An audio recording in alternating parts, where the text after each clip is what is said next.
বাঁকুড়া বাজার এলাকা জুড়ে চরম বিদ্যুৎ বিপর্যয়।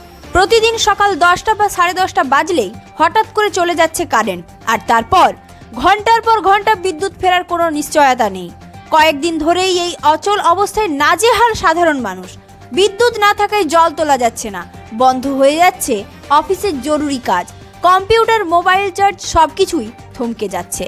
ব্যবসায়ীরা বলছেন বিদ্যুৎ না থাকায় ক্ষতিগ্রস্ত হচ্ছে দোকানপাট, ব্যাংকিং ও ডিজিটাল লেনদেনেও দেখা দিচ্ছে সমস্যা। ছাত্রছাত্রীদের অনলাইন পড়াশোনাও ব্যাহত হচ্ছে। বিদ্যুৎ দপ্তরের পক্ষ থেকে জানানো যাচ্ছে লাইনের কাজ চলার কারণেই এই বিদ্যুৎ বিচ্ছিন্নতা। কিন্তু প্রশ্ন উঠছে, ঘন্টার পর ঘন্টা এভাবে বিদ্যুৎ কেটে রেখে কাজ করা কি যুক্তিসঙ্গত? যারা নিয়মিত মিটারের মাধ্যমে বিদ্যুতের বিল দেন, যারা সময় মতো বিদ্যুতের মূল্য পরিশোধ করেন, তাদের ভোগান্তির কি কোনো দাম নেই? সাধারণ মানুষের দাবি বিদ্যুতের কাজ হোক, কিন্তু আগে থেকে নির্দিষ্ট সময় জানিয়ে অথবা বিকল্প ব্যবস্থা রেখে। বাঁকুড়ার মানুষ এখন একটাই প্রশ্ন তুলছেন, এই দুর্দশায় দায় নেবে কে, আর কবে মিলবে স্বাভাবিক বিদ্যুৎ পরিষেবা?